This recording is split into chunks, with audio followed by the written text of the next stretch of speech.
الحمد لله وكفى وسلام على عباده الذين اصطفى أما بعد أعوذ بالله من الشيطان الرجيم بسم الله الرحمن الرحيم الصالحات قانتات حافظات للغيب بما حفظ الله سبحان ربك رب العزة عما يصفون وسلام على المرسلين والحمد لله رب العالمين اللهم صل على سيدنا محمد وعلى آل سيدنا محمد وبارك وسلم۔ قرآن مجید کی ایک آیت کا یہ ٹکڑا ہے،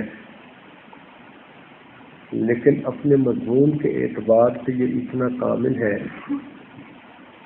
کہ اگر کوئی عورت اس پر عمل کرنے کا دل میں عہد کر لے تو گنتی کے چند الفاظ پر عمل کرنے سے اس عورت کے لیے جنت واجب ہو سکتی ہے۔ اس میں 3 باتیں بتائی گئی ہیں۔ فالصالحات نیک بیویاں، تو ہر شادی شدہ عورت کو سب سے پہلے نمبر پر نیک بننا چاہیے، کیونکہ اللہ رب العزت کا ہمارے اوپر حق ہے۔ وہ ہمارے خالق ہیں، مالک ہیں، رازق ہیں، رب ہیں، تو اس پروردگار آقا کا ہمارے اوپر یہ حق ہے کہ ہم اس کی بندگی کریں۔ لہذا عورت کو چاہیے کہ وہ نیکوکار بنے۔ الصالحات نیک عمل کرنے والیاں، دوڑ دوڑ کے نیکی کرنے والیاں، بھاگ بھاگ کے نیک عمل کرنے والی، نیکی کے موقع تلاش کرنے والیاں، نیکی کر کر کے تھکنے والیاں اور تھک تھک کے پھر نیکی کرنے والیاں، ان کو فالصالحات کہا جاتا ہے۔ جس طرح بھوکا انسان روٹی کا متلاشی ہوتا ہے، اس طرح نیک عورت نیکی کی متلاشی ہوتی ہے۔ نماز وقت پہ ادا کرے، تلاوت کرے، ذکر کرے، اپنے رب کے ساتھ لو لگائے، نیکی کو اپنا شعار بنائے، جیسے ہی گھر کے کاموں سے فارغ ہو فوراً اللہ تعالیٰ کی یاد کرے، کبھی مصلی پہ بیٹھ کے نماز پڑھے، کبھی اللہ کے قرآن میں سکون پائے، اور کبھی تسبیح کے ذریعے اللہ کے نام کے گن گائے۔ اللہ تعالیٰ کے راستے میں خرچ کرنے والی ہو، اپنے اندر نیکی کی صفات رکھنے والی ہو، تو ایسی عورت کو کہا جاتا ہے فالصالحات نیک عورتیں۔ آگے فرمایا قانتات۔ قانتات کہتے ہیں وہ عورتیں جو ہر طرف سے ہٹ کٹ کے اپنی پوری توجہ اپنے خامد پہ مرکوز کر لیں، جن کی توجہ کا قبلہ ایک بن جائے، جو اپنی ذات کے لیے اپنے خامد کی ہو کر رہ جائیں، اپنے خامد سے بے پناہ محبت کرنے والیاں، اپنے خامد سے ٹوٹ کے پیار کرنے والیاں، اپنے خامد پہ جان دینے والیاں، اپنے خامد کی خوشی کو اپنی خوشی پہ ترجیح دینے والیاں، ہر وقت اپنے خاوند کی خدمت میں لگی رہنے والیاں، اپنے خاوند کو سکھ پہنچانے والیاں، اپنے خاوند کے دل کو خوش کرنے والیاں، ایسی عورتوں کو قانتات کہا جاتا ہے۔ تو یہ دوسری صفت ہے۔ اور تیسری صفت فرمائی حافظات للغیب بما حفظ اللہ، کہ غیب میں جو اللہ نے ان کو حفاظت کا حکم دیا اس کی حفاظت کرنے والیاں۔ اس سے مراد ہے کہ اپنی عزت اور خاوند کے مال میں خیانت نہ کرنے والیاں، اپنی عزت کی بھی حفاظت کریں اور خاوند کے مال کی بھی حفاظت کریں، اولاد کی بھی حفاظت کریں۔ یہ تین صفتیں اگر کسی عورت میں آ جائے تو ایسی عورت کو جنتی عورت کہا جاتا ہے۔ حدیث پاک میں آتا ہے قیامت کے دن اللہ تعالیٰ عورت سے سب سے پہلے نماز کے بارے میں پوچھیں گے اور اس کے بعد پوچھیں گے کہ کیا تیرا خاوند تجھ سے راضی تھا؟ اگر اس کا خاوند اس سے راضی ہوا تو اس عورت کے لیے جنت کے دروازے کھول دیے جائیں گے اور وہ آرام سے جنت میں چلی جائے گی۔ تو گویا پوری زندگی اگر اس آیت کے مطابق بنا لیں تو عورت کے لیے جنت میں جانا بہت آسان ہے۔ مردوں کے لیے دیکھو، پورا قرآن پڑھے اور پورے قرآن کے جتنے بھی مسائل ہیں ان پر عمل کریں، پوری شریعت پر عمل کر کے دکھائیں، اپنی زندگی میں لاگو کریں، جہاں رہتے ہیں ایک جگہ میں لاگو کریں، امر بالمعروف نہی عن المنکر کریں، دین کی خاطر جہاد کریں، کیا کیا کریں، پھر جا کر ان کی بخشش ہوگی۔ اور عورت کے ساتھ اللہ تعالیٰ کا معاملہ کتنا آسانی والا کہ اس کو ایسی چیز بتا دی کہ جو کام وہ مسلح پہ کر سکتی ہے نرم بستر پہ کر سکتی ہے، گھر کی چار دیواری میں کر سکتی ہے۔ عورت اگر چاہے کہ میں اپنے اللہ کو مناؤں تو اس سے گھر کی چار دیواری سے نکلنے کی کبھی بھی ضرورت پیش نہیں آتی۔ چار دیواری کے اندر رہتے ہوئے وہ اپنے مالک کو راضی کر سکتی ہے۔ تو دیکھیے اللہ تعالیٰ کو راضی کرنے کی منزل عورت کے لیے چند قدم کا فاصلہ ہے۔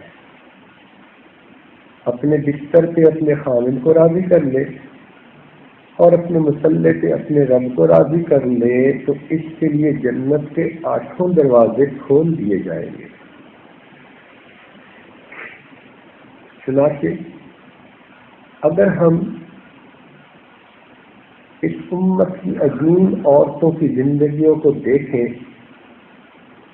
جن کو جنت کی بشارتیں مل چکی، تو یہ تینوں صفتیں ان کی زندگی میں بہت نمایاں نظر آئیں گی۔ یہ آج کی اس محفل میں صرف 2 مثالیں پیش کرتا ہے، اور وہ مثالیں بھی امہات المومنین کی، امت کی مائیں، ان کی مثالیں پیش کرتا ہے۔ عورتوں کو چاہیے کہ وہ گوش ہوش سے سنیں کہ امت کی مائیں جن کو دنیا میں جنت کی بشارت ملی نبی علیہ السلام کی زبان مبارک سے، ان کی زندگی اس آیت سے کس طرح مطابق تھی۔ چنانچہ ان میں سے ایک مثال سیدہ خدیجہ الکبریٰ رضی اللہ تعالی عنہا کی ہے۔ یہ مکہ مکرمہ کی ایک بڑے باعزت قبیلے کی خاتون تھی۔ اللہ تعالیٰ نے مال و دولت بہت زیادہ دیا تھا، عقل اور سمجھ اللہ تعالیٰ نے بہت زیادہ دی تھی. اللہ رب العزت نے ان کو اخلاق حمیدہ عطا کیے تھے. چنانچہ ان کی ایک شادی ہوئی، خاوند فوت ہو گئے، پھر نکاح ہوا، پھر ایسا ہی ہوا. تو یہ اپنے مال کو تجارت میں استعمال کرتی تھی، اور شہر میں ان کو کوئی اچھا بندہ نظر آتا تو اس کو اپنا مال دے کر تجارت کے لیے بھیجتی، اور اس تجارت سے ان کو نفع ہوتا. تو یہ اپنے وقت کی بڑی امیر خاتون تھی. مکہ مکرمہ میں جو بھی ان کا نام لیتا تھا وہ سمجھتا تھا کہ یہ بہت ہی باعزت، مالدار اور فضل و کمال رکھنے والی خاتون ہے. ان کا نام طاہرہ پڑ گیا تھا، ان کا لقب. اب ذرا سوچئے کہ زمانہ جاہلیت میں جب بیٹیوں کو زندہ دفن کر دیا جاتا تھا، اور جب کہ عورتیں بکا کرتی تھیں، ان کی قیمت لگا کرتی تھی، اس وقت میں اس خاتون کو اس ماحول میں طاہرہ کے نام سے پکارا جاتا تھا. طاہرہ کا مطلب ہوتا ہے پاکیزہ، پاک زندگی گزارنے والی. تو اس لقب سے ہی ان کی عظمت سامنے آتی ہے. ان کو پتہ چلا نبی علیہ السلام کے بارے میں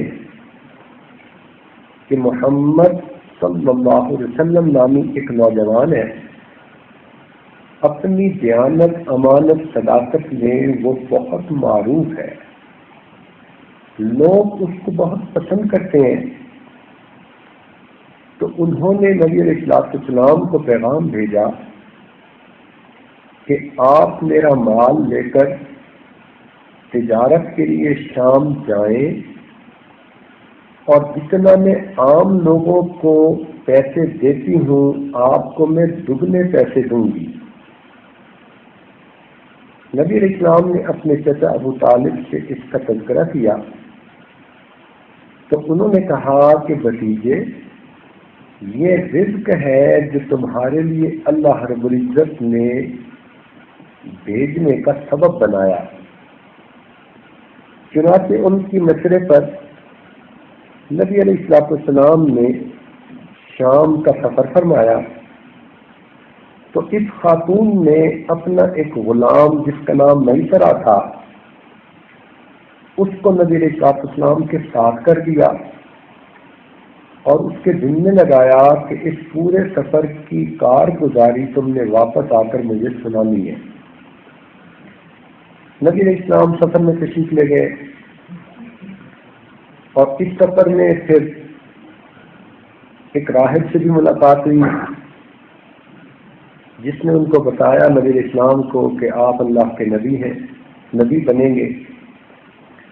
پھر جو سامان تجارت تھا اس کو نبی علیہ السلام نے اتنا صحیح بیچا کہ غلام بھی حیران ہو گیا آپ کی صداقت پر اور آپ کی دیانت پر. پھر آپ نے وہاں سے دوسرا مال خریدا اور واپس تشریف لے آئے. اللہ تعالیٰ کی شان دیکھیں کہ خدیجہ رضی اللہ تعالیٰ عنہا اپنے مال کو تجارت کے لیے جو پہلے بھیجتی تھی تو جتنا نفع اس میں ہوتا تھا اس دفعہ نفع اس سے کئی گنا زیادہ ہوا. تو دیکھیے مال پرایا تھا لیکن نبی علیہ السلام کے پاس صداقت اپنی تھی، دیانت اپنی تھی، ذہانت اپنی تھی. ان صفتوں کو جب آپ نے پرائے مال پر لگایا اللہ نے اس کے لیے اتنا فائدہ مند بنا دیا تو اگر کوئی اور آدمی آج اپنے مال پر ان سکتوں کو لگائے گا تو اللہ تعالیٰ اس کو کیوں نہیں رزق میں برکت عطا فرمائے گا۔ جب سفر سے واپس آئے تو میسرہ نے پورے سفر کے حالات سنائے، کارگزاری سنائی۔ خدیجہ کبریٰ رضی اللہ تعالیٰ عنہا بڑی سمجھدار تھی، انہوں نے اس نوجوان کے اندر بہت عظمت کے نشان ڈھونڈ لیے۔ اس وقت کے جب کسی کو وہم گمان بھی نہیں تھا، اس نیک خاتون نے اس نوجوان کے اندر بہت عظمتیں پالی، حتیٰ کہ اس کے دل میں خیال آیا کہ اگرچہ یہ غریب گھر کا بچہ ہے مگر صفات انسانی سے مالا مال ہے، لہذا کیوں نہ میں اس کو اپنا شریک زندگی بناؤں، اپنے سر کا تاج بناؤں۔ چنانچہ ان کی ایک سہیلی تھی، اس کا نام تھا نفیسہ۔ تو خدیجہ نے اپنی سہیلی نفیسہ کو اپنے دل کا راز بتایا کہ میں چاہتی ہوں کہ یہ نوجوان اتنے اچھے اخلاق والا، عادات والا ہے کہ میں ان کی شریک حیات بن کے رہوں۔ میرے پاس دنیا کا مال ہے اور ان کے پاس حسن خلق کا دولت ہے، تو اس کی کوئی سبب بن جائے تو کتنا اچھا۔ نفیسہ سمجھدار نوجوان لڑکی تھی، وہ کہنے لگی کہ میں تمہاری بات کا راستہ ہموار کرتی ہوں۔ چنانچہ وہ نبی علیہ السلام کی خدمت میں حاضر ہوئی اور عرض کرنے لگی کہ اے محمد صلی اللہ علیہ وسلم، آپ جوان العمر ہیں، آپ نکاح کیوں نہیں کر لیتے؟ تو نبی علیہ السلام نے فرمایا کہ میرے پاس تو ابھی نکاح کے وسائل ہی نہیں ہے۔ تو اس نے آگے سے کہا کہ اگر کوئی سبب بنے تو کیا آپ راضی ہیں؟ نبی علیہ السلام نے فرمایا ہاں۔ چنانچہ جب آپ صلی اللہ علیہ وسلم نے خدیجہ کے بارے میں ہاں کر دی تو وہ خوشی خوشی واپس آئی اور اس نے آ کر کہا خدیجہ کو کہ تمہاری مراد پوری ہو گئی، اب اس کے لیے باضابطہ طریقہ اختیار کر لو۔ چنانچہ خدیجہ کبریٰ رضی اللہ تعالیٰ عنہ نے اپنے چچا کو اپنے دل کا راز بتلا دیا کہ میں نکاح کرنا چاہتی ہوں اور میری نظر میں اس نوجوان سے بڑھ کر اور کوئی بہتر دنیا میں پرپوزل نہیں۔ تو ان کے چچا نے ابو طالب سے رابطہ کیا۔ ابو طالب چچا آپ کے بہت خوش ہوئے کہ میرے بھتیجے کے لیے عرب کی بہترین عورت کا رشتہ آیا۔ چنانچہ نکاح کے لیے ایک جگہ پر اکٹھے ہوئے تو ابو طالب نے حیران کن خطبہ پڑھا اور اس میں انہوں نے اپنے بھتیجے یعنی نبی علیہ السلام کی ایسے فضائل بیان کیے، ایسی صفتیں بیان کی کہ حد ادا کر دیا، اور پھر یہ کہا کہ میرے بھتیجے کے نکاح کے لیے آپ جو بھی چاہیں مہر ادا کرنے کے لیے میں تیار ہوں۔ اس کے بعد خدیجہ کے چچا نے کہا کہ یہ وہ نر ہے جسے ناک میں زخم نہیں لگایا جاتا۔ یہ عربوں کے اندر ایک مقولہ تھا کہ جو اونٹ باندھنے کے قابل ہوتا اس کے ناک میں سوراخ کر کے اس کو ایک جگہ باندھ دیتے تھے، اور جو اچھی نسل کا خوبصورت اونٹ ہوتا اس کے باندھنے کی ضرورت نہیں تھی، اس کو ریوڑ میں ویسے ہی چھوڑ دیتے تھے کہ یہ جہاں چاہے پھرے۔ تو انہوں نے نبی علیہ السلام کے بارے میں یہ اس وقت کا مقولہ استعمال کیا کہ یہ نوجوان وہ نر ہے کہ جس کے ناک میں زخم نہیں لگایا جاتا، یعنی ہم اس کے لیے مہر کی کوئی شرط نہیں لگائیں گے۔ چنانچہ نبی علیہ السلام کا نکاح ہوا اور آپ کے چچا نے اس مہر میں 20 جوان اونٹ ادا کر دیے، جن کو اسی وقت ذبح کر کے پورے شہر کی دعوت کر دی گئی۔ چنانچہ خدیجہ الکبریٰ رضی اللہ تعالیٰ عنہ جب نبی علیہ السلام کے نکاح میں آئیں تو آپ صلی اللہ علیہ وسلم نے دیکھا کہ اللہ رب العزت کے محبوب اکیلے ہیں اور آپ کے گھر کی خدمت کے لیے تو میں خود ہوں، باہر کی خدمت کے لیے کوئی نہیں۔ تو انہوں نے پہلا کام یہ کیا کہ اپنا ایک غلام تھا جس کا نام تھا زید بن حارثہ، اس کو نبی علیہ السلام کی خدمت میں ہدیہ کر دیا، ہبہ کر دیا۔ اب دیکھیے کہ نیک بیویاں اپنے خاوند کا دل کیسے جیتتی ہیں۔ تو گھر کی خدمت اپنے دل میں رکھی اور باہر کی خدمت کے لیے اپنا غلام دے دیا۔ جب یہ نکاح ہوا تو پورے مکے میں باتیں چلنے لگ گئیں کہ دیکھو یہ نوجوان غریبوں میں سب سے غریب اور یہ عورت امیروں میں سب سے امیر، اور ان کا آپس میں نکاح ہو گیا۔ خدیجہ الکبریٰ رضی اللہ تعالی عنہا کو جب یہ بات پہنچی تو انہیں یہ برا لگا کہ لوگ میرے خاوند کو غریبوں میں سب سے غریب کہیں۔ چنانچہ انہوں نے کیا کیا کہ اپنا جتنا بھی مال تھا کل مال نبی علیہ السلام کی خدمت میں ہدیہ کر دیا، ملک کر دیا۔ چنانچہ لوگ حیران ہو کر کہنے لگے کہ دیکھو محمد صلی اللہ علیہ وسلم جیسا امیر نوجوان مکہ میں نہیں، اور خدیجہ جیسی قربان ہونے والی بیوی کی مثال پورے قبیلے میں نہیں۔ تو دیکھیے کہ نیک بیویاں اپنے خاوندوں پہ اپنا سب کچھ نشاور کرتی ہیں، یوں خاوندوں کے دلوں میں وہ پھر حکومت کرتی ہیں، یوں خاوندوں کے دلوں میں پھر ان کی یادیں ہوتی ہیں۔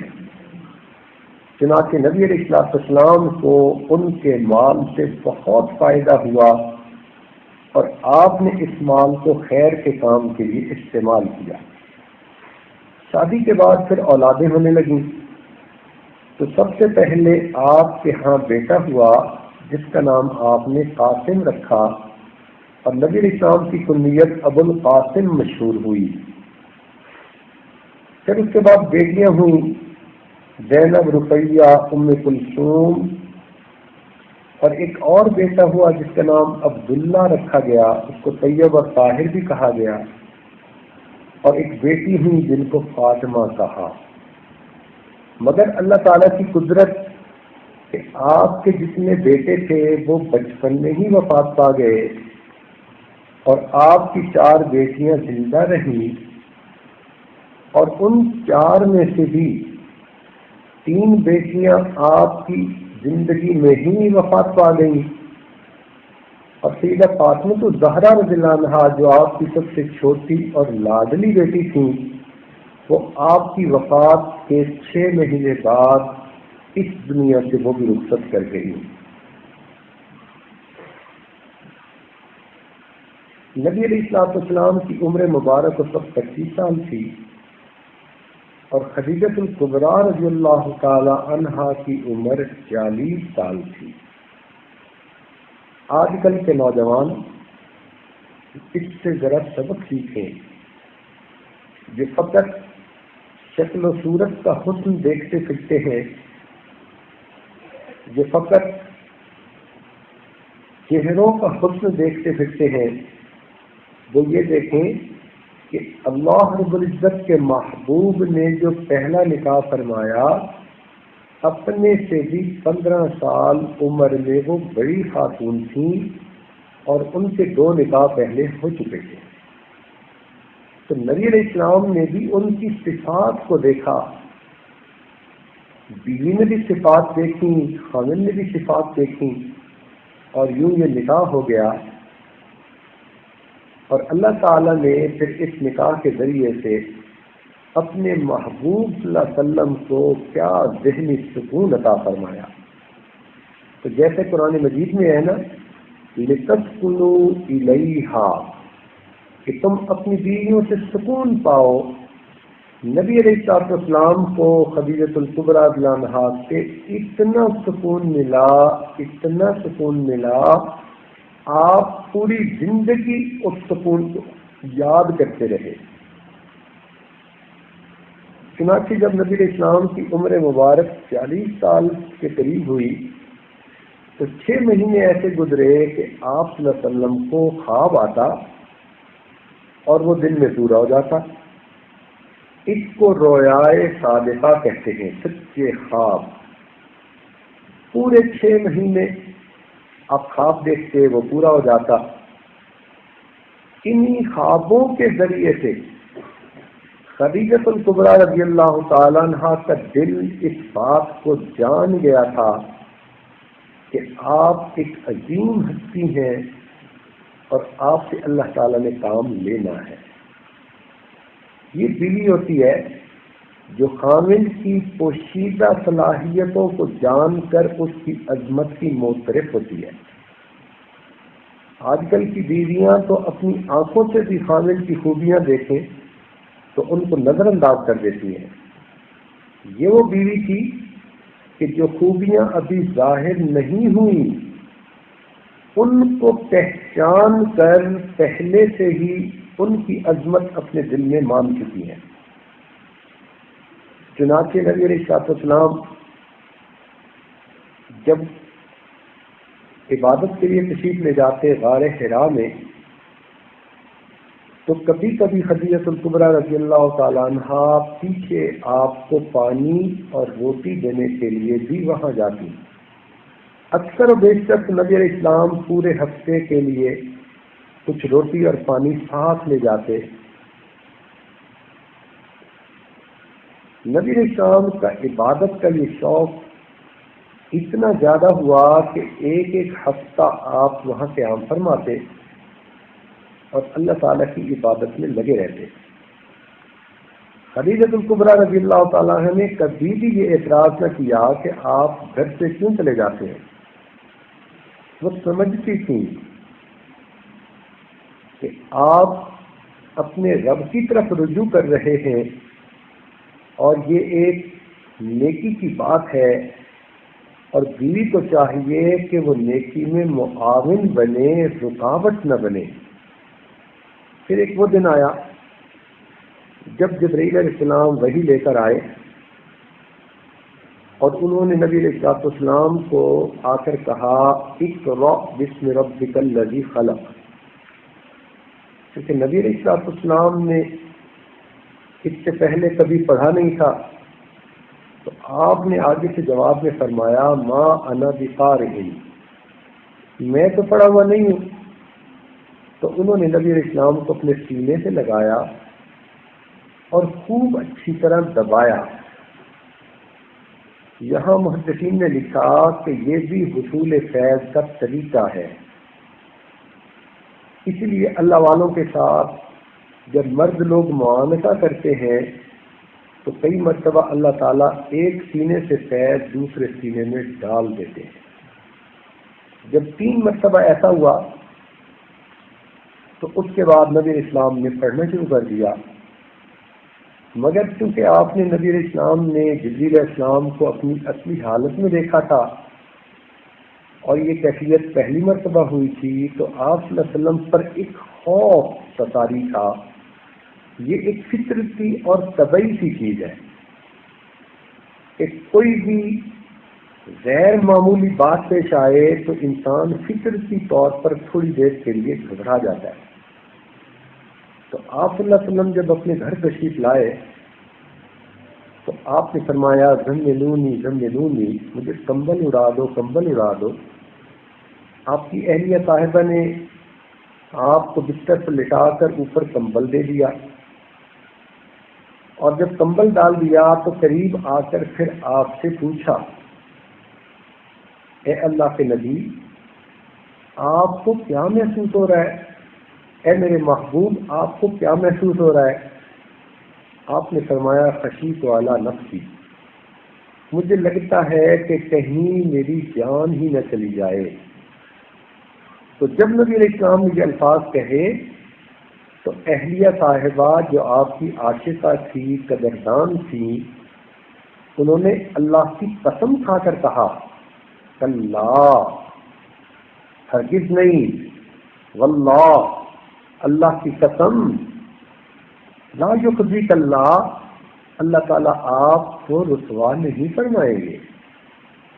پھر انہوں نے اس بات کی دلیل دی، اور دلیل میں کہنے لگی کہ انک لتصل الرحم، آپ صلہ رحمی کرنے والے ہیں، وتحمل الکل، اور دوسروں کا بوجھ اٹھانے والے ہیں، وتقرئ الضیف، مہمان نوازی کرنے والے ہیں، تکسب المعدوم، جن کے پاس کچھ نہیں ہوتا ان کو کما کے دینے والے ہیں، وتعین علی نوائب الحق، اور نیک کاموں میں آپ دوسروں کے مددگار بننے والے ہیں۔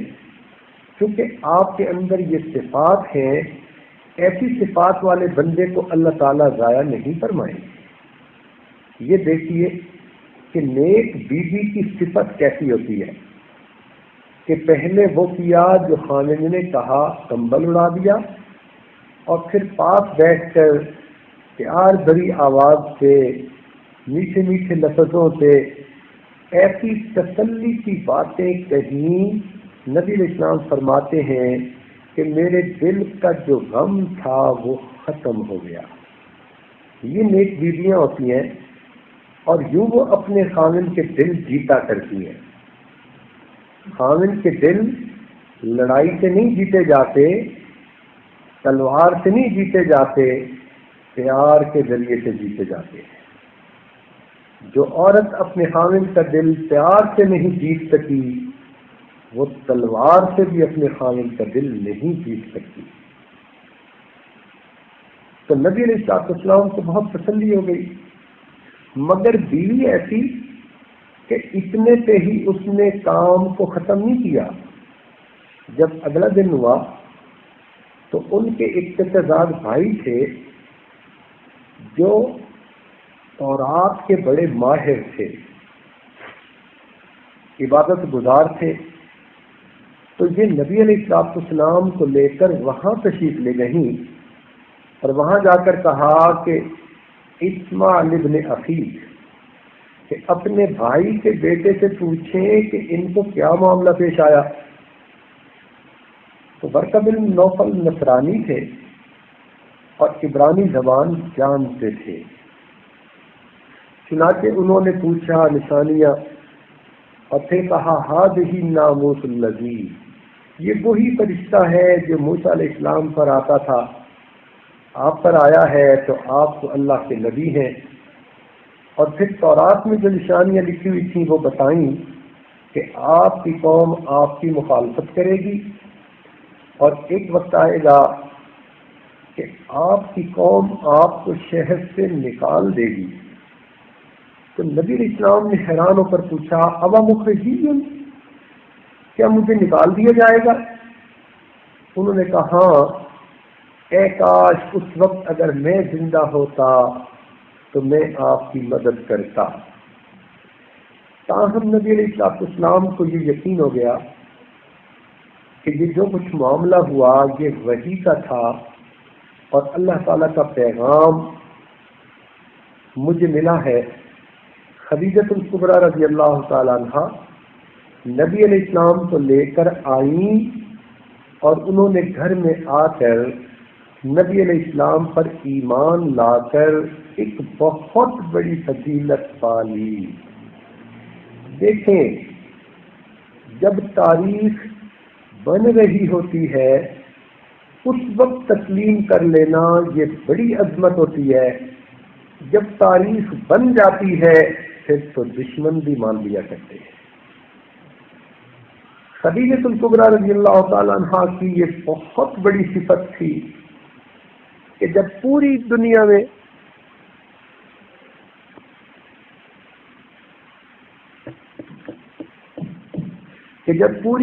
میں اللہ رب العزت کے محبوب کا کوئی ساتھی نہیں تھا، آپ کی تصدیق کرنے والا کوئی نہیں تھا، اس وقت آپ کی اہلیہ صاحبہ نے کلمہ پڑھا اور آپ صلی اللہ علیہ وسلم پر ایمان لے آئیں. چنانچہ کلمہ پڑھنے میں یہ خاتون پوری امت میں سب سے بازی لے گئیں. اور یہی نہیں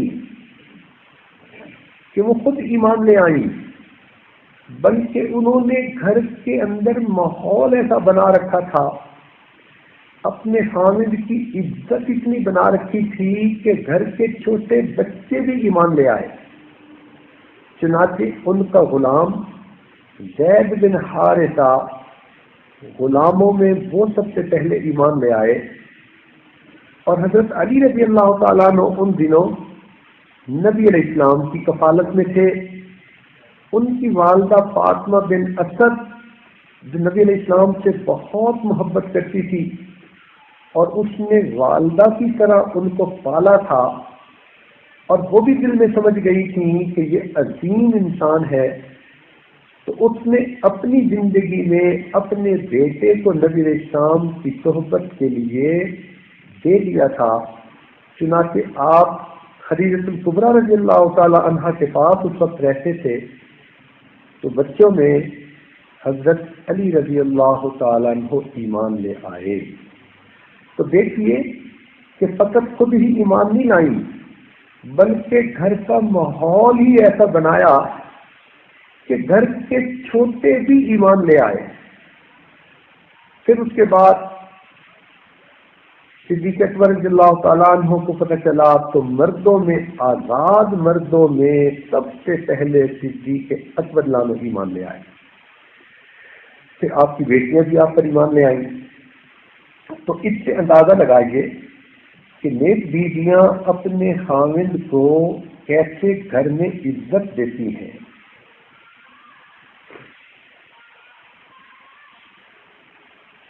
نبی علیہ السلام کچھ عرصے کے بعد ایک جگہ تشریف لے گئے تو وہاں جبریل علیہ السلام آئے اور انہوں نے نبی علیہ السلام کو چشمے پہ وضو کرنا سکھایا اور پھر نماز پڑھنی سکھائی. یہ شروع میں نماز جب کامل فرض نہیں ہوئی تھی اس وقت کی بات ہے. عبادت سکھائی، چند رکعت صبح پڑھنی، چند رکعت شام پڑھنی. تو نبی علیہ السلام گھر تشریف لائے اور آپ نے خدیجہ الکبریٰ رضی اللہ عنہا کو فرمایا کہ مجھے اس طرح جبریل نے علیہ السلام نے وضو کرنا سکھایا اور نماز پڑھنی سکھائی.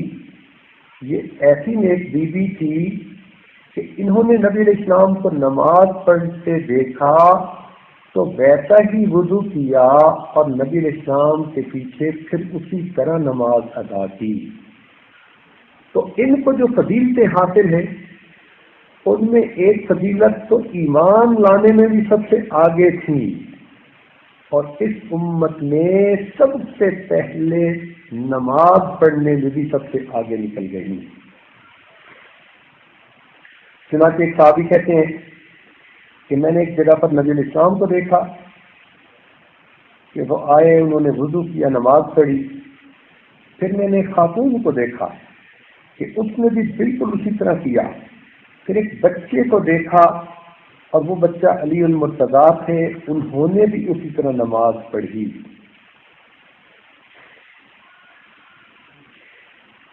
جب نبی علیہ السلام نے نبوت کا دعویٰ فرمایا تو قریش مکہ سب کے سب خلاف ہو گئے اور انہوں نے نبی علیہ السلام کو تکالیف پہنچانے میں کوئی دقیقہ فرگزاشت نہیں کیا.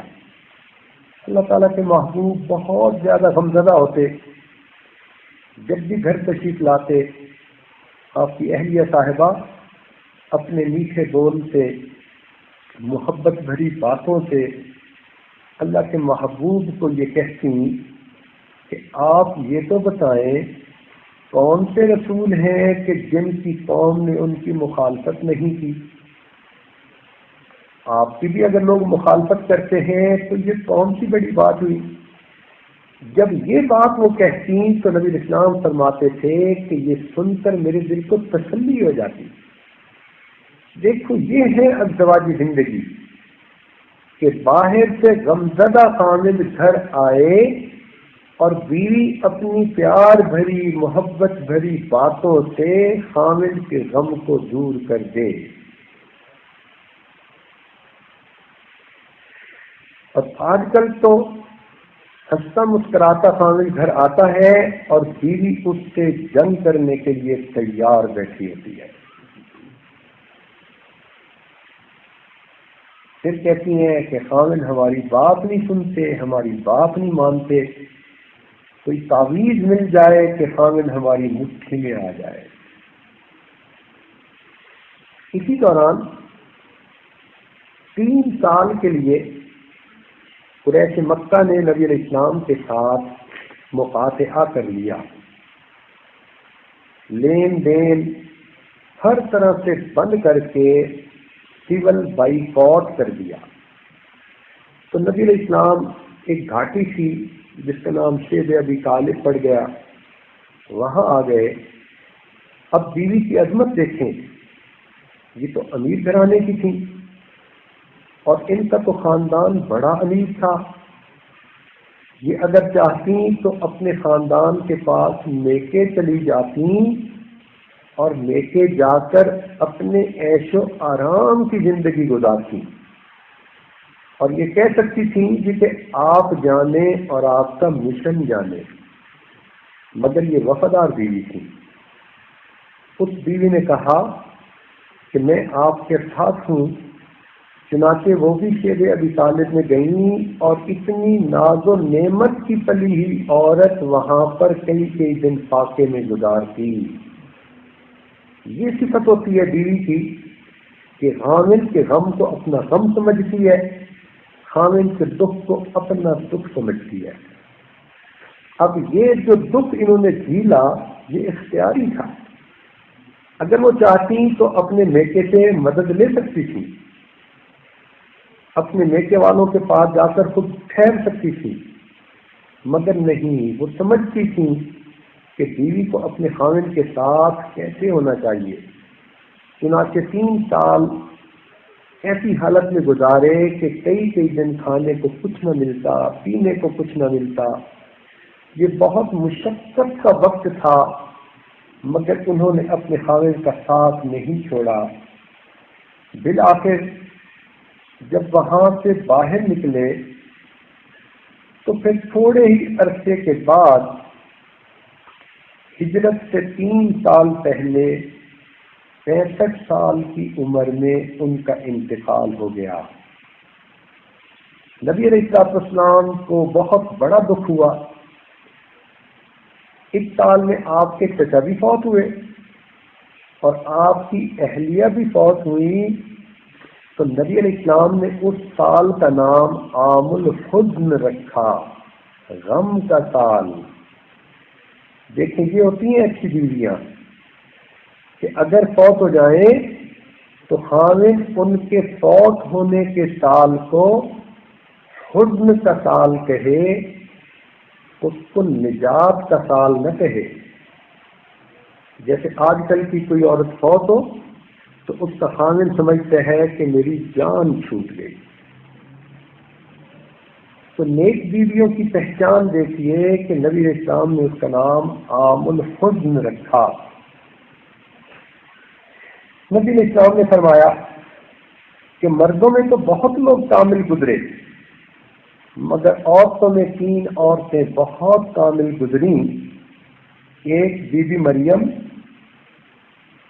عیسیٰ علیہ السلام کی والدہ، ایک آسیہ بنت مزاحم فرعون کی بیوی، اور ایک خدیجۃ الکبریٰ نبی علیہ السلام کی زوجہ. ان تین عورتوں کا نام لیا کہ یہ تین عورتیں بہت کامل گزری. اب ذہن میں سوال پیدا ہوتا ہے کہ ان تین عورتوں کا نام کیوں لیا گیا؟ اللہ تعالی ہمارے اکابر کو جزائے خیر دے، انہوں نے علوم و معارف کے دریا بہا دیے، ایک ایک نقطے کو کھول کھول کر بیان کر دیا. تو انہوں نے یہاں ایک نقطہ لکھا. وہ فرماتے ہیں کہ یہ تینوں وہ عورتیں تھیں کہ جنہوں نے اپنی زندگی میں ایک نبی کی کفالت کی اور پھر اسی نبی پر خود ایمان لے آئی. چنانچہ بی بی مریم کو دیکھیں، انہوں نے اپنے گود میں ایک بچے کو پالا اور پھر اسی بچے کو اپنا نبی تسلیم کیا. یہ چھوٹی سی بات نہیں ہوتی. آسیہ بنت مزاحم کو دیکھیں کہ انہوں نے موسیٰ علیہ السلام کو اپنے گھر میں پالا، ان کی آنکھوں کے سامنے پلنے والا بچہ. انہوں نے یہ نہیں سمجھا کہ یہ تو بچہ ہے، نہیں، جب اللہ کی نعمت اس پر آئی تو انہوں نے حقیقت کو تسلیم کر لیا اور انہوں نے موسیٰ علیہ السلام پر ایمان لے آئی. اور تیسری خدیجۃ الکبریٰ رضی اللہ تعالی عنہا کہ انہوں نے نبی علیہ السلام سے اس وقت نکاح کیا جب کہ نبی علیہ السلام غربت کے عالم میں تھے، تنہائی کے عالم میں تھے. انہوں نے اپنے مال سے، اپنی خدمت سے پہلے نبی علیہ السلام کو مضبوط کیا، اور جب اللہ کے محبوب کو نبوت ملی تو انہوں نے پھر حقیقت کو تسلیم کر لیا. تو گویا ان تینوں عورتوں میں یہ ایک خاص چیز پائی جاتی ہے کہ یہ حقیقت کو تسلیم کرنے والی عورتیں. کیا آج کی بیویاں حقیقت کو تسلیم کرتی ہیں؟ اللہ کے محبوب نے فرمایا کہ جو عورت اس حال میں مرے کہ اس کا خامد اس سے راضی ہو، اس کے لیے جنت کا دروازہ کھول دیا جاتا ہے. کیا آج کی عورتیں اس حقیقت کو تسلیم کرنے پہ تیار ہیں؟ اگر تیار ہیں تو یہ آج اپنے دل میں عہد کریں کہ ہم آج کے بعد اپنے خامد کے دل کو غم زدہ نہیں کریں گی، بلکہ غم زدہ اور پریشان خامد کے دل کو خوش کرنے کے لیے ہم اپنا سب کچھ اس کو پیش کر دیں گے. آپ بھی حقیقت کو تسلیم کرنے کی عادت ڈالیے، آپ کا نام بھی عظیم عورتوں میں قیامت کے دن شمار کر لیا جائے گا. جس کو اللہ رب العزت نے فضیلت دی، آپ اپنے گھر میں اگر اس کو فضیلت دیں گی تو اس حقیقت کو تسلیم کرنے پر اللہ کے ہاں آپ کو بہت اجر ملے گا.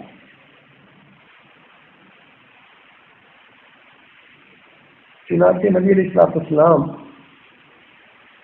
نے بی بی حضرت خدیجہ الکبریٰ رضی اللہ تعالیٰ عنہ کے لیے، جس کو آج کل جنت المعلیٰ کہا جاتا ہے، پہاڑوں کی ایک وادی ہے، وہاں پر قبر کھودی اور دفن کے لیے خود اندر تشریف لے گئے. 5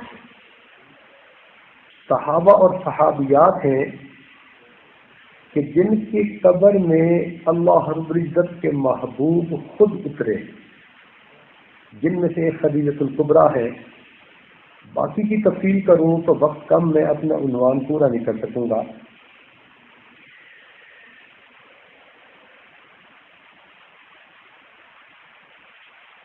نبی علیہ السلام اکثر خدیجہ الکبریٰ رضی اللہ تعالیٰ عنہ کو یاد کیا کرتے تھے. عائشہ صدیقہ رضی اللہ تعالیٰ عنہ فرماتی ہیں کہ مجھے کبھی کسی پر اتنا رشک نہیں آیا جتنا کہ مجھے خدیجہ الکبریٰ پر رشک آیا کہ وہ بوڑھی ہو گئی تھی، مگر اس کے باوجود اللہ کے نبی ان کو یاد کرتے تھے اور آپ کی مبارک آنکھوں سے آنسو آ جایا کرتے تھے. ایک مرتبہ میں نے کہہ دیا کہ اللہ کے نبی، آپ اس بوڑھی عورت کو یاد کرتے ہیں جبکہ آپ کو اللہ تعالیٰ نے اس سے بہتر بیوی دے دی، یعنی اپنی طرف اشارہ کرتی کہ میں کم عمر ہوں، جوان العمر ہوں، خوبصورت ہوں، تو میں اس طرف اشارہ کرتی کہ اللہ کے محبوب آپ اس بڑھیا کو یاد کرتے ہیں جبکہ اللہ تعالیٰ نے آپ کو اس سے بہتر نعمتیں دی۔ اللہ تعالیٰ کے محبوب کے چہرے پر غصے کے آثار ظاہر ہوئے، اور نبی علیہ السلام نے فرمایا عائشہ مجھے خدیجہ کے بارے میں اذیت نہ دینا، اس لیے کہ خدیجہ نے اس وقت میرا ساتھ دیا جب ساری دنیا نے میری مخالفت کی، خدیجہ نے اس وقت میری تصدیق کی جب پوری دنیا میں تصدیق کرنے والا میرا کوئی نہیں تھا، خدیجہ کے ذریعے سے اللہ نے مجھے اولاد دی۔ چنانچہ میں یہ سمجھ گئی کہ آج کے بعد خدیجہ کے معاملے میں مجھے کوئی بات نہیں کرنی۔ وہ فرماتی ہیں کہ حالہ بنت خویلد جو خدیجہ کی بہن تھی وہ کبھی کبھی مدینے آیا کرتی تھی، تو ایک مرتبہ وہ میرے پاس بیٹھی گفتگو کر رہی تھی کہ اللہ تعالیٰ کے محبوب باہر گھر سے آئے، تو چونکہ بہنوں کی آوازیں ملتی ہیں تو نبی علیہ السلام کے کانوں میں جب حالہ کی آواز پہنچی تو آپ کو خدیجہ الکبریٰ یاد آئیں اور نبی علیہ السلام کی مبارک آنکھوں سے آنسو آ گئے۔ یہ ہوتی ہے بیوی کہ ایسی دل میں یادیں چھوڑے کہ اگر فوت بھی ہو جائے تو خامد یاد کرے تو آنکھوں سے آنسو کے ساتھ محبت کی تصدیق ہو جائے۔ چنانچہ نبی علیہ السلام جب کبھی بکری کوئی قربانی کرتے تو ہمیشہ اس کا گوشت خدیجہ الکبریٰ رضی اللہ تعالی عنہا کی سہیلیوں کے گھروں میں بھیجا کرتے تھے۔ پوری زندگی اللہ رب العزت کے محبوب کا یہ عمل رہا۔ اس کو کہتے ہیں خدمت اور اس کو کہتے ہیں وفا، اس کو کہتے ہیں جو ہے نا محبت، کہ بیوی فوت ہو گئی لیکن خامد پوری زندگی میں جب بھی قربانی کرتا ہے اپنی بیوی کی سہیلیوں کو بھی گوشت بھیجتا ہے اور اپنی اس بیوی کی یادیں اس طرح سے تازہ کرتا ہے۔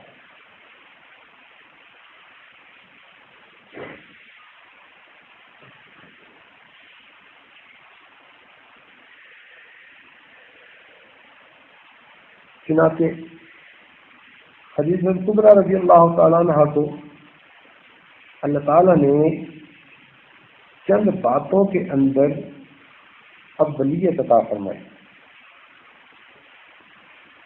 اس میں ایک اولیت تو یہ تھی کہ وہ اللہ رب العزت کے محبوب پر سب سے پہلے ایمان لے آئیں۔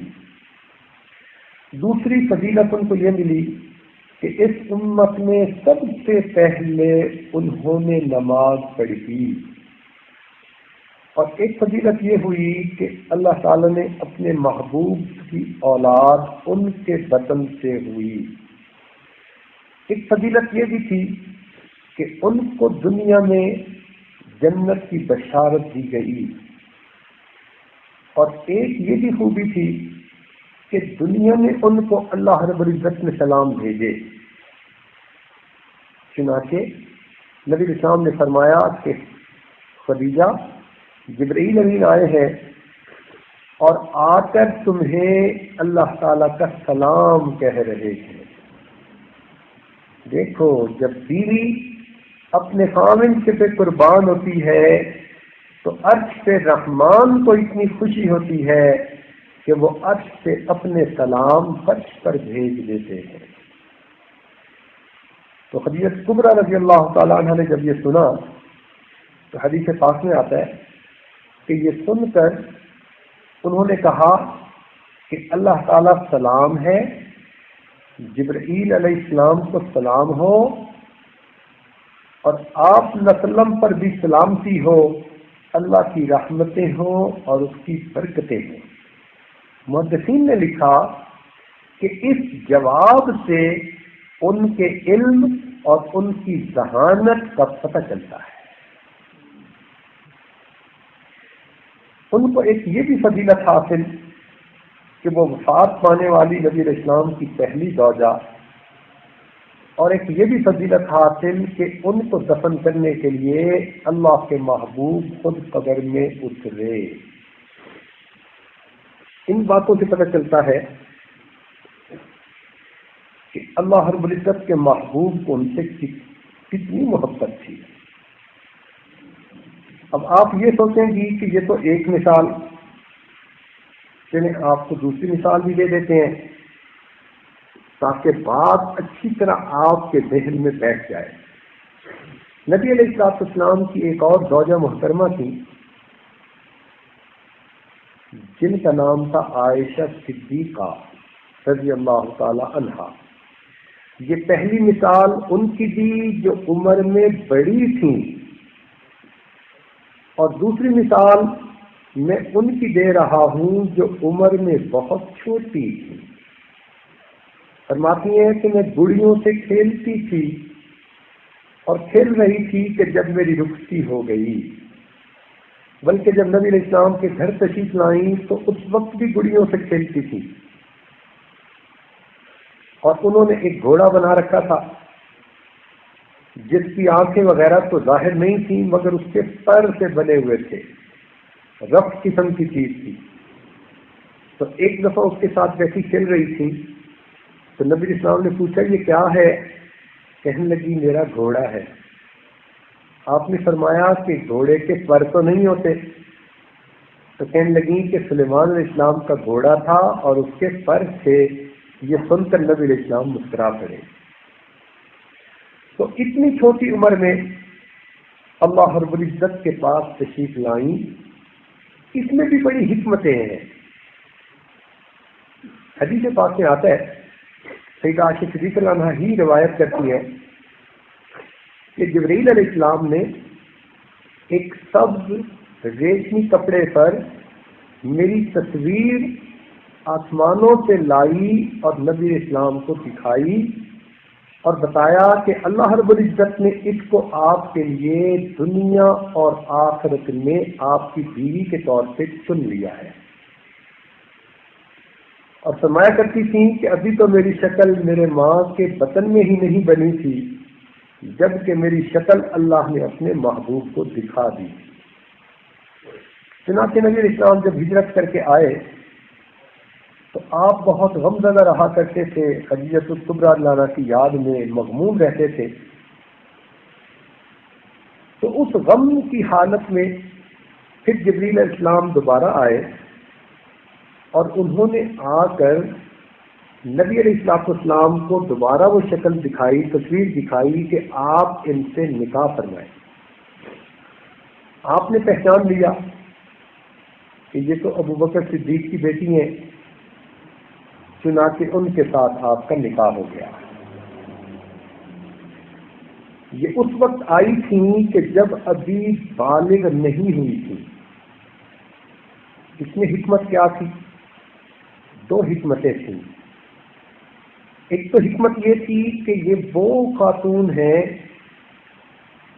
کہ اللہ تعالیٰ نے چاہا کہ جب یہ بلوغت کی زندگی میں قدم رکھیں تو ان کی پہلی نظر اللہ کے محبوب کے چہرے کے اوپر پڑے۔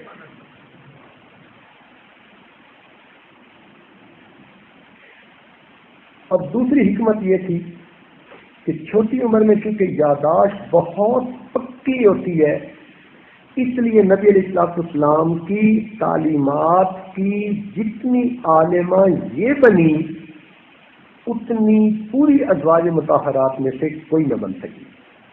بلکہ امام زہری رحمۃ اللہ علیہ فرماتے ہیں کہ اگر تمام ازواج مطہرات کے علم کو جمع کر لیا جائے تو عائشہ صدیقہ رضی اللہ عنہا کا علم ان سب سے زیادہ بڑھ جائے۔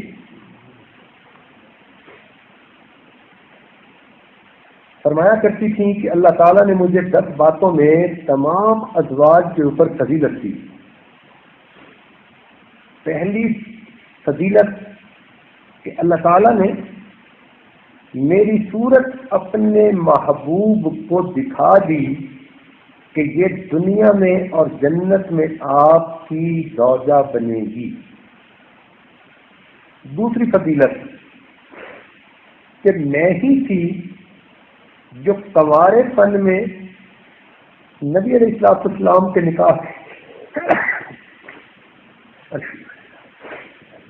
نکاح میں آئی.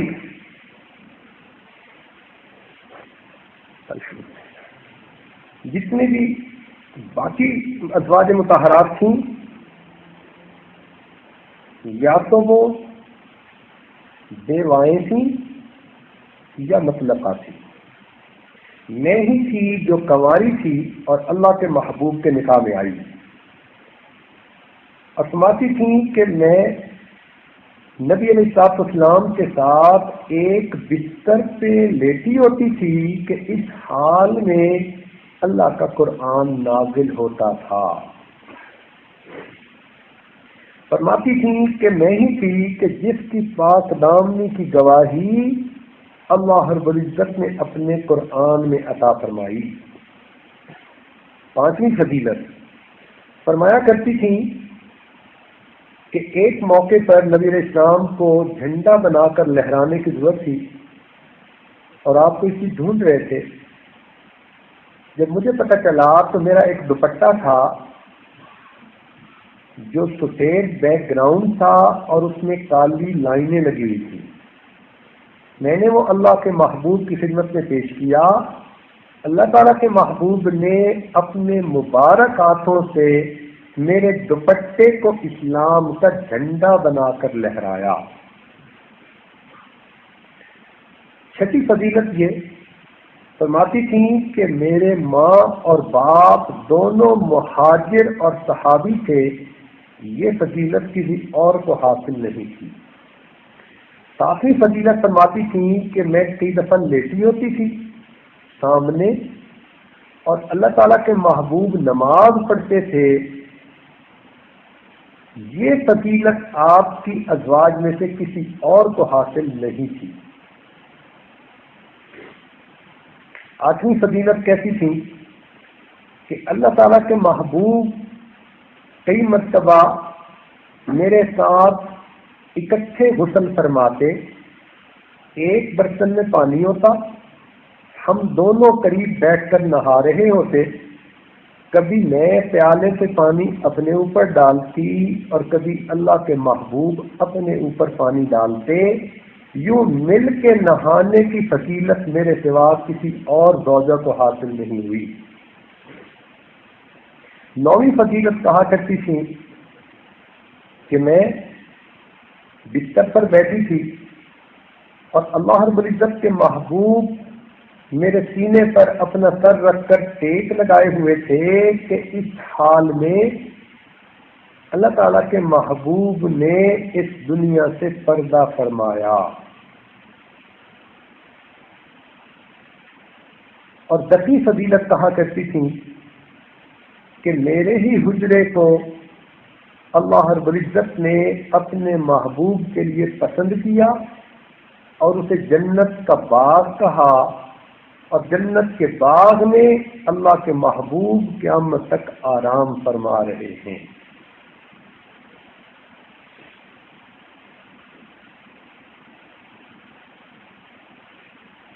اس کے علاوہ بھی ان کی فضیلتیں تھیں. مثلاً اس عاجز کے ذہن میں یہ بات آتی ہے کہ ازواج مطہرات میں وہی تھیں جو آپ صلی اللہ علیہ وسلم کے خلیفہ صدیق اکبر رضی اللہ تعالی عنہ کی بیٹی تھیں جو آپ کے پہلے خلیفہ بنے اور جن کو نبی علیہ السلام نے صدیق کا لقب دیا. یہ فضیلت بھی کسی اور کو حاصل نہیں. اور اللہ تعالیٰ نے قرآن مجید میں جو آیت نازل فرمائی اس میں مغفرت اور رزق کریم کا جو وعدہ کیا وہ براہ راست انہی کے بارے میں تھا. یہ فضیلت بھی کسی اور کو حاصل نہ ہوئی. فرماتی تھی کہ کئی مرتبہ ہم کھانا کھا رہے ہوتے تو اللہ تعالیٰ کے محبوب گوشت کی بوٹی کھاتے اور آدھی بوٹی کھانے کے لیے مجھے عطا فرما دیتے. ایسا ہوتا کہ میں پانی پی رہی ہوتی اور اللہ کے محبوب مجھے فرماتے کہ میرے لیے پانی بچا لینا اور میرا بچا ہوا پانی اللہ رب العزت کے محبوب نوش فرماتے. اکثر ایسا ہوتا کہ اللہ کے محبوب میری گود میں اپنا سر مبارک رکھ کر سو جاتے. اللہ کے محبوب میرے دل لگی کا اتنا خیال کرتے کہ میری ہم عمر لڑکیوں کو گھر بھیجتے کہ وہ میرے ساتھ آ کر کھیلے. 2 مرتبہ اللہ تعالیٰ کے محبوب نے میرے ساتھ دوڑ بھی لگائی اور یہ فضیلت بھی انہی کو حاصل ہے. اس کی بھی تفصیل ہے. ایک موقع پر فرماتی ہیں پہلے موقع پر میں جیت گئی، پھر دوسرے موقع پر اللہ تعالیٰ کے محبوب جیت گئے اور آپ نے فرمایا تل کا بتل کا، یہ میری آج کی جیت اس پہلی تیری جیت کے برابر ہو گئی.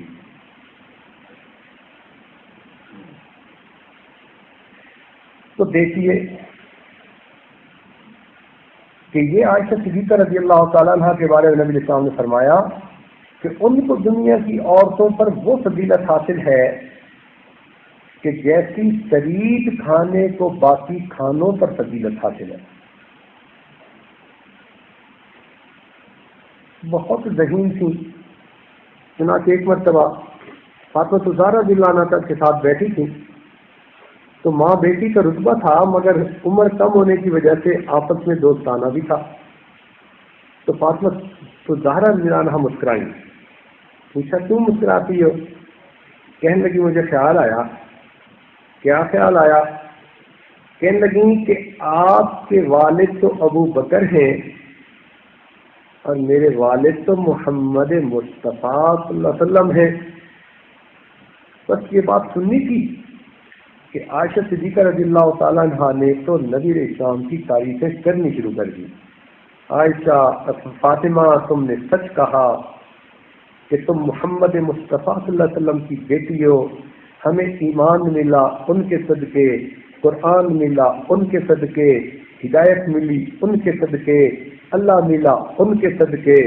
اتنی نبی علیہ السلام کی تعریفیں کی کہ دل کھول کے تعریفیں کی. اور جب خوب تعریفیں کر چکی تو اس کے بعد فرمانے لگی کہ فاطمہ ایک بات میرے بھی دل میں آ رہی ہے. انہوں نے کہا کیا؟ کہنے لگی میرے دل میں یہ بات آ رہی ہے کہ آپ کے شوہر علی المرتضیٰ ہیں تو میرے شوہر بھی تو محمد مصطفیٰ ہیں. فاطمہ حیران ہو گئی. تھوڑی دیر کے بعد پھر کہا کہ فاطمہ ایک اور بات بھی میرے ذہن میں آ رہی ہے، وہ یہ کہ جب آپ جنت میں جائیں گی تو آپ جنتی عورتوں کی سردار ہوں گی مگر جس تخت پر آپ بیٹھیں گی آپ کے تخت پر علی المرتضیٰ ساتھ بیٹھیں گے. اور فاطمہ جب میں جنت میں جاؤں گی تو میرے تخت پر محمد مصطفیٰ ساتھ بیٹھیں گے.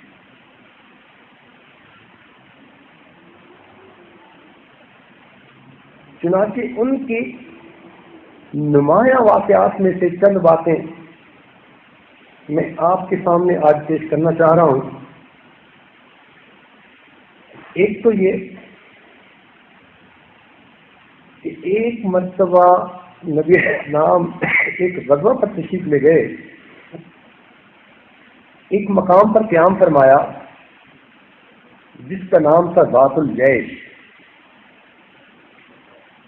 وہاں سے گزرتے ہوئے پانی تو تھا نہیں مگر عائشہ صدیقہ رضی اللہ تعالیٰ عنہ نے ایک ہار پہنا ہوا تھا. فرماتی ہیں کہ وہ ہار میں نے اپنی بڑی بہن اسماء سے ادھار مانگا تھا.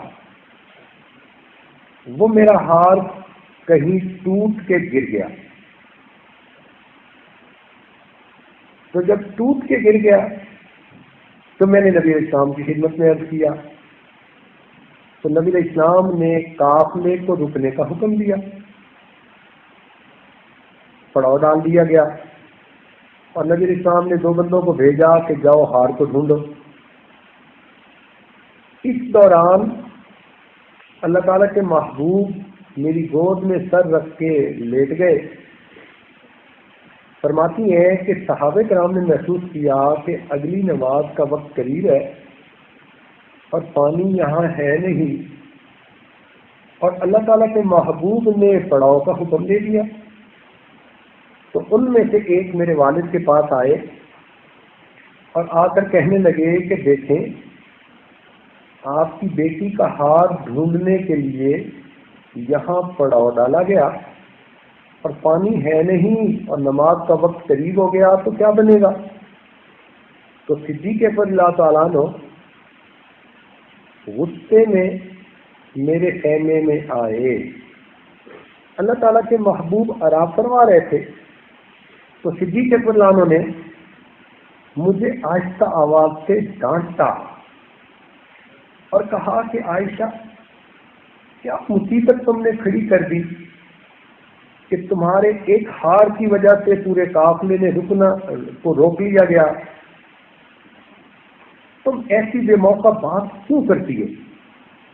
اور یہ کہہ کے فرماتے ہیں کہ ابوبکر صدیق عنہ جو میرے والد تھے، انہوں نے میرے بازو کے گوشت پر چٹکی بھری، جیسے غصے میں مائیں اپنے بچوں کی چٹکی بھرتی ہیں۔ تو وہ فرماتی ہیں کہ مجھے سخت تکلیف ہوئی، مگر میں ڈانٹ بھی برداشت کر گئی، چٹکی کی تکلیف بھی برداشت کر گئی، اس لیے کہ میری گود میں اللہ کے محبوب سوئے ہوئے تھے، کہیں ان کی نیند میں خلل نہ آ جائے۔ فرماتی ہیں کہ میرے اس صبر کا اللہ نے فوراً اجر دیا کہ اللہ رب العزت کے محبوب جب تھوڑی دیر بعد اٹھے تو آپ کے اوپر اللہ کا قرآن نازل ہوا اور اس میں تیمم کر کے نماز پڑھنے کی آیات نازل ہو گئی۔ فرماتے ہیں کہ پھر میرے والد مسکراتے اور ہنستے ہوئے میرے پاس آئے اور کہنے لگے، عائشہ تو کتنی خوش قسمت ہے کہ تیری وجہ سے اللہ نے امت کے لیے آسانی کر دی، اب اگر کہیں پانی نہ ملے تو امت کے لیے تیمم کر کے نماز پڑھنے کا مسئلہ واضح ہو گیا۔ صحابہ کرام فرمایا کرتے تھے کہ اما عائشہ صدیقہ کا یہ احسان ہم کبھی بھی نہیں بھول سکتے۔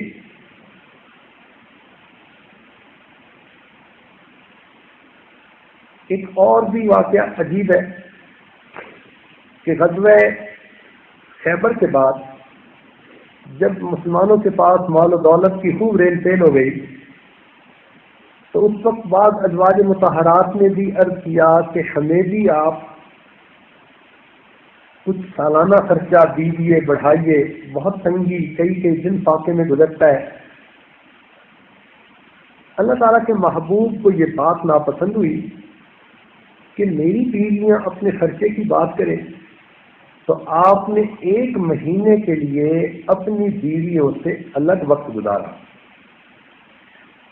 تو اس کے بعد آیات تصویر نازل ہوئی جس میں اللہ تعالیٰ نے فرمایا، یا نساء النبی، کہ اے نبی علیہ السلام کی بیویوں، اگر تم دنیا اور اس کی بے بدینت کو چاہتی ہو تو ہم تمہیں کئی گنا مال دے دیں گے، مگر تمہیں نبی علیہ السلام سے دور ہونا پڑے گا،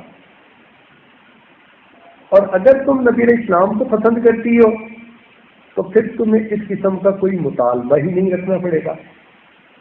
تو جب یہ آیات اتری تو فرماتی ہیں کہ اللہ تعالیٰ کے محبوب سب سے پہلے میرے پاس آئے، اور اللہ تعالیٰ کے محبوب کے دل میں یہ بات تھی کہ عائشہ عمر میں چھوٹی ہے، پتہ نہیں یہ کیسا فیصلہ کر سکے یا نہ کر سکے۔ تو نبی علیہ السلام نے فرمایا، عائشہ میں تمہارے سامنے ایک بات پیش کر رہا ہوں، مگر تم فیصلہ کرنے سے پہلے اپنے والدین سے مشورہ کر لینا۔ اس سے نبی علیہ السلام کی محبت کا پتہ چلتا ہے کہ آپ نہیں چاہتے تھے کہ یہ مجھ سے دور ہو۔ تو آپ نے فرمایا کہ عائشہ تم اپنے والدین سے مشورہ کر لینا۔ میں نے پوچھا کون سی بات؟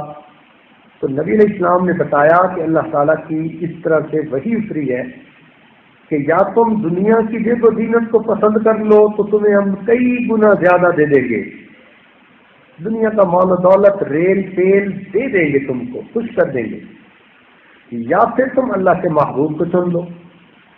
تو فرماتی ہیں کہ میں نے اسی وقت کہا کہ اس میں مجھے والدین سے مشورہ کرنے کی کیا ضرورت ہے، میں دنیا کی بے بدینت کو چھوڑتی ہوں اور اللہ کے محبوب کو اپنے لیے پسند کرتی ہوں۔ یہ سن کر اللہ کے محبوب مسکرائے تو میں نے کہا کہ اللہ کے محبوب میرا یہ جواب باقی ازواج مطہرات کو نہ بتانا۔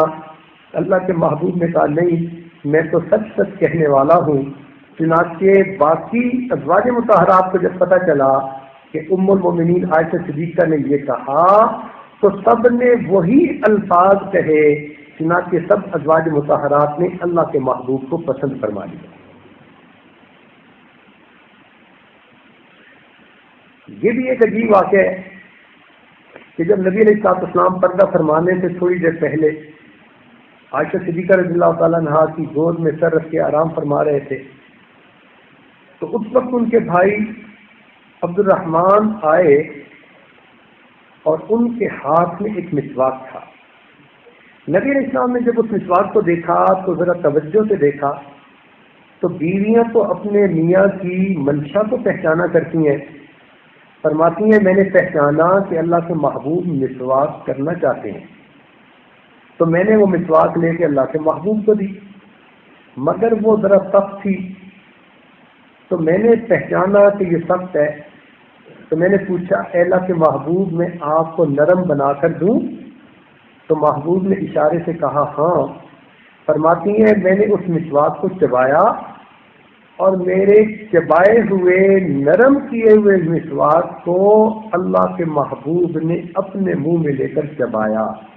وہ فرماتی تھیں کہ یہ فضیلت بھی مجھے ملی کہ آپ کے پردہ فرمانے سے پہلے میرے منہ کا لعاب اللہ تعالیٰ کے محبوب کے منہ کے لعاب کے ساتھ مل گیا۔ پھر ایک واقعہ ایسا ہے کہ جو آپ کی زندگی میں پیش آیا مگر وہ واقعہ بڑا عجیب ہے۔ ہوا یہ کہ غزوہ بنی مصطلق میں نبی علیہ السلام کے ساتھ عائشہ صدیقہ رضی اللہ تعالی عنہا تھی۔ جب وہاں سے واپسی ہونے لگی تو نبی علیہ السلام نے پوچھ کا حکم دیا۔ دستور اس زمانے میں یہ تھا کہ ازواج مطہرات کے لیے ایک پالکی بنائی ہوتی تھی، ہوبر جس کو کہتے تھے۔ اس میں صحابہ جب پردہ کر لیتے تھے تو زوجہ محترمہ آ کے بیٹھ جاتی تھی اور پھر 5-6 آدمی اس کو اٹھا کر اونٹ کے اوپر رکھ دیتے تھے۔ تو فرماتی ہیں کہ جب تیاری ہونے لگی تو میں نے سوچا کہ سفر لمبا ہوگا تو بہتر ہے کہ میں قضائے حاجت سے فارغ ہو جاؤں۔ جب میں قضائے حاجت سے فارغ ہو کر آ گئی اور ہوبٹ میں بیٹھنے لگی تو لوگوں نے پردہ کیا ہوا تھا۔ اس وقت مجھے خیال آیا کہ میرا ایک ہار تھا جو کہیں گر گیا، تو میں نے سوچا کہ ابھی تو کچھ وقت ہوگا، اس لیے بہتر ہے کہ میں ہار کو ڈھونڈ آتی ہوں جہاں میں گئی تھی۔ تو میں پالکی میں بیٹھنے کی بجائے پھر ہار ڈھونڈنے چلی گئی۔ تھوڑی دیر بعد صحابہ کرام جب متوجہ ہوئے تو انہوں نے یہ محسوس کیا کہ شاید ام المومنین اندر بیٹھ گئی ہیں، لہذا انہوں نے اس پالکی کو اٹھا کر اوپر رکھ دیا۔ فرماتی ہیں میری عمر بھی چھوٹی تھی، وزن بھی ہلکا تھا اور 5-6 آدمی اٹھانے والے تھے تو ان کو پتہ ہی نہ چلا کہ اندر کوئی بیٹھا بھی ہے یا نہیں۔ اب جب پالکی اونٹ پر رکھ دی گئی اور سب لوگ تیار ہو گئے تو قافلہ چل پڑا۔ فرماتی ہیں ہار ڈھونڈتے ہوئے مجھے ذرا دیر ہو گئی، جب میں واپس آئی تو میں نے دیکھا کہ قافلہ تو وہاں سے چلا گیا۔ اب ان کی عقل مندی دیکھیں، کہتی ہیں کہ میں نے دل میں سوچا کہ اللہ تعالیٰ کے محبوب جب دیکھیں گے کہ میں اس پالکی میں نہیں تو آپ اسی جگہ پتہ کروائیں گے جہاں سے اونٹ چلے تھے، لہذا میں آرام تسلی کے ساتھ وہیں پر بیٹھ گئی تھکی ہوئی تھی، مجھے نیند آئی تو میں اپنی چادر اوپر لے کر سو گئی۔ نبی علیہ السلام کی عادت مبارکہ تھی کہ جب کہیں سے کوچ ہوتا تو وہاں ایک صحابی کو متعین کر دیتے تاکہ وہ بعد میں دیکھیں کوئی گری پڑی چیز، کوئی بھولی چیز رہ جائے تو ان تمام چیزوں کو سمیٹ کر وہ پیچھے سے لے آئیں۔ تو صفوان بن معطل رضی اللہ تعالیٰ نے صحابی تھے جو بدری صحابی تھے اور پکی عمر کے بندے تھے، ان کو نبی علیہ السلام نے اس کام کے لیے ڈپیوٹ کر دیا۔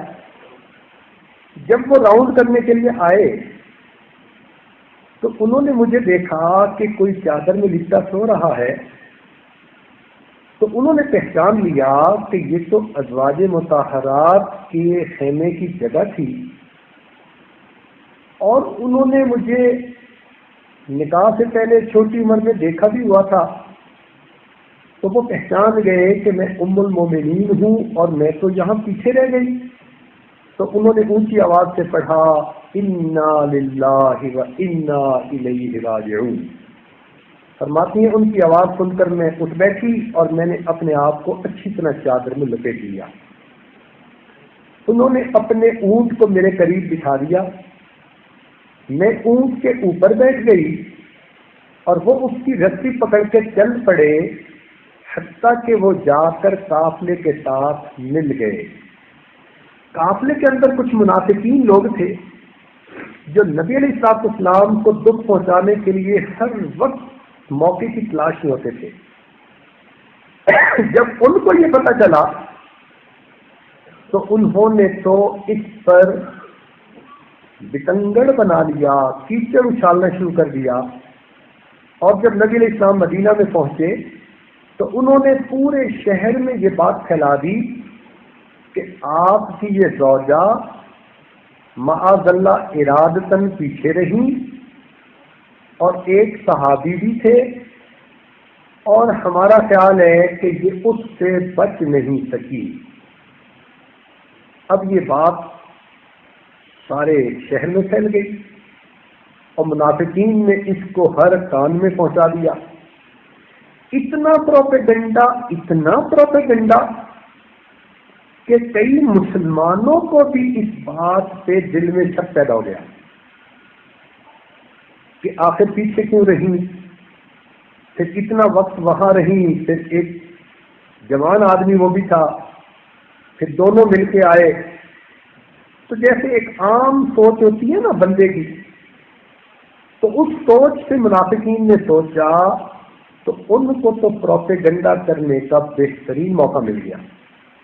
ایک مہینہ پروپیگنڈا ہوتا رہا۔ فرماتی ہیں کہ میں گھر میں آئی تھی تو میں سفر کے بعد بیمار ہو گئی اور مجھے کسی بات کا پتہ ہی نہیں چلا۔ ایک رات کو میں ایک صحابیہ کے ساتھ قضائے حاجت کے لیے باہر گئی تو وہ صحابیہ کسی جگہ پر گرنے لگی تو انہوں نے اپنے بیٹے کے لیے بد دعا کر دی، ام مصطح۔ جب انہوں نے بد دعا کی تو میں نے انہیں کہا کہ اپنے بیٹے کے لیے تو کوئی نہیں بد دعا کرتا۔ انہوں نے کہا کہ بیٹے کے لیے بد دعا تو کوئی نہیں کرتا، تمہیں پتہ نہیں کہ میرے بیٹے نے کیا کہا؟ میں نے کہا مجھے تو نہیں پتا۔ کہتی ہیں کہ اس وقت انہوں نے مجھے سارا واقعہ سنایا کہ اس طرح یہ تو ٹاک آف دی ٹاؤن بن چکی ہے بات، اور تیرے آپ کے اوپر تو عجیب الزام لگ رہے ہیں۔ فرماتی ہے کہ یہ بات سن کر میرے تو پاؤں تلے کی زمین ہی نکل گئی۔ اب جب میں واپس آئی تو نبی علیہ السلام میرے حجرے میں آئے تو میں نے محسوس کیا کہ میں نے سلام کیا تو نبی علیہ السلام نے جواب دے کر اپنا رخ دوسری طرف فرما لیا۔ میں دوسری طرف گئی اور ادھر سے سلام کیا تو اللہ کے محبوب نے اپنا چہرہ دوسری طرف کر لیا میں پہچان گئی کہ اللہ تعالیٰ کے محبوب کے دل بہت غم زدہ ہے، اور پتہ نہیں آپ کو کیا کیا باتیں سننے میں آئی ہیں، اور اللہ تعالیٰ کے محبوب نے یوں پوچھا کہ ان کا کیا حال ہے۔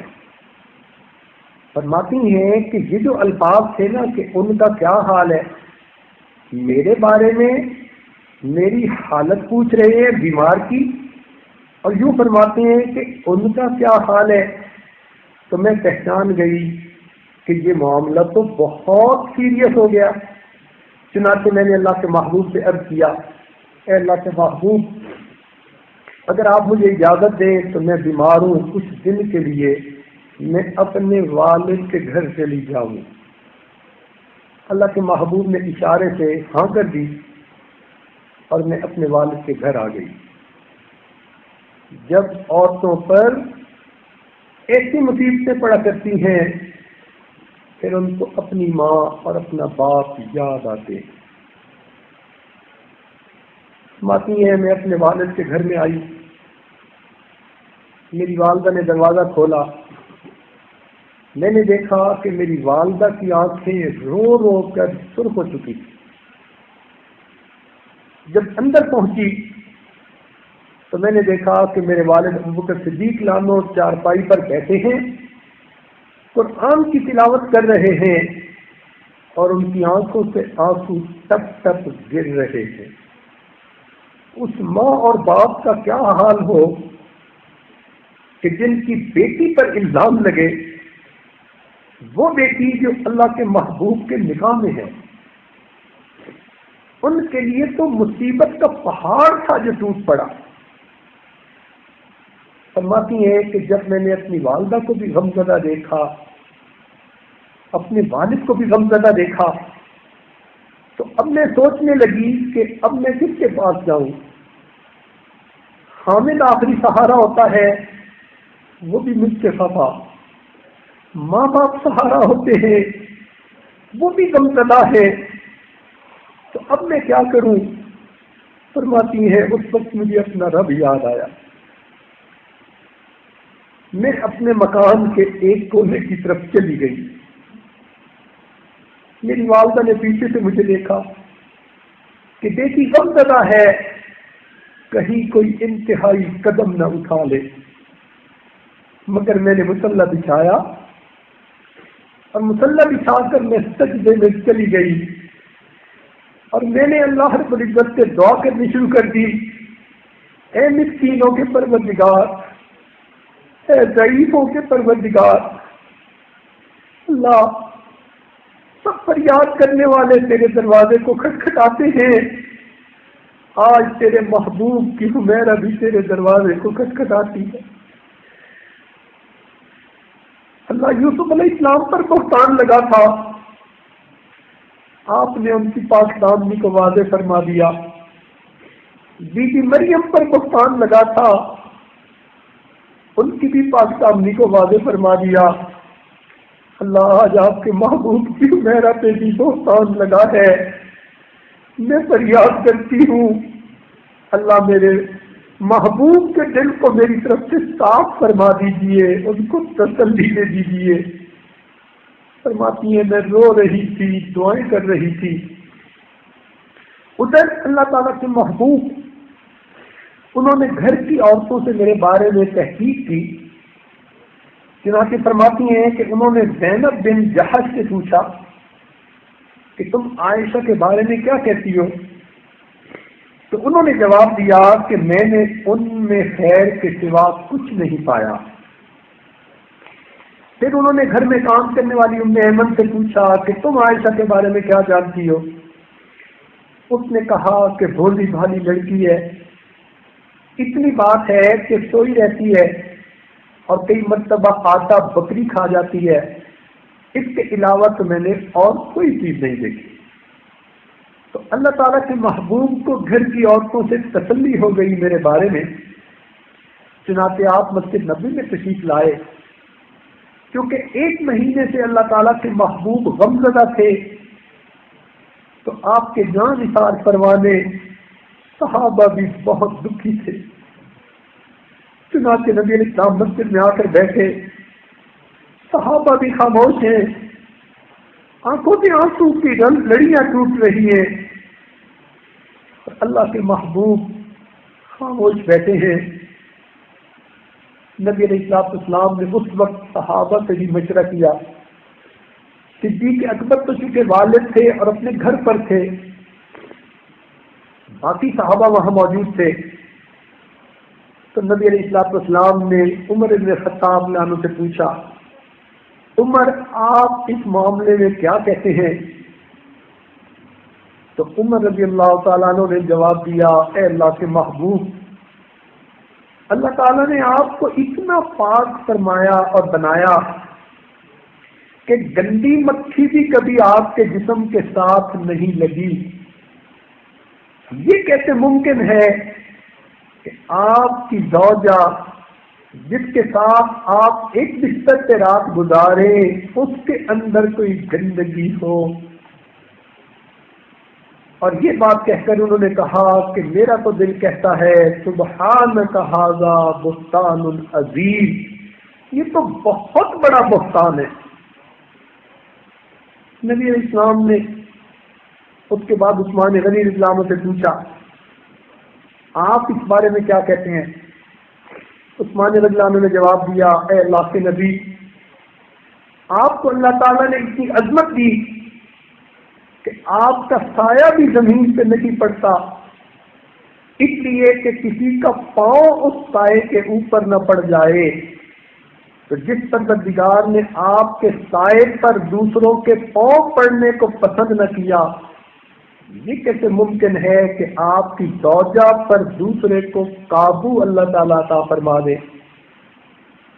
نبی علیہ السلام نے سنا تو آپ کو کچھ مزید تسلی ہوئی۔ علی رضی اللہ عنہ بیٹھے تھے، پوچھا، علی آپ کیا کہتے ہیں؟ انہوں نے کہا، اللہ کے نبی، ایک مرتبہ آپ کے نالین مبارک کے ساتھ نجاست لگ گئی تھی، گندگی لگ گئی تھی، آپ پہننا چاہتے تھے، تو جبریل امین کے ذریعے سے اللہ تعالیٰ نے آپ کو جتلا دیا تھا کہ اس جوتے پر نجاست لگی ہوئی ہے۔ تو جو پروردگار نجاست والا جوتا آپ کو پہننے نہیں دیتا، وہ نجاست والی بیوی آپ کے بستر پر کیسے آنے دے گا؟ اللہ کے محبوب کو تسلی ہو گئی، مگر آپ خاموش تھے۔ تو علی رضی اللہ عنہ نے آپ کا دل رکھنے کے لیے کہا، اللہ کے نبی کیوں غمزدہ ہوتے ہیں؟ آپ کے لیے عورتوں کی کمی تو کوئی نہیں ہے۔ جب انہوں نے یہ بات کہی تو عمر رضی اللہ عنہ کو پھر جوش آیا، کھڑے ہو گئے، کہنے لگے، اللہ کے محبوب، آپ مجھے اتنا بتلا دیجیے کہ آپ نے ان سے اپنی مرضی سے نکاح کیا تھا یا اللہ رب العزت کی مرضی سے نکاح کیا؟ تو نبی علیہ السلام نے انگلی کا اشارہ آسمان کی طرف کر دیا کہ میں نے اللہ رب العزت کی مرضی سے نکاح کیا۔ تو عمر رضی اللہ عنہ نے کہا، اے اللہ کے محبوب، جس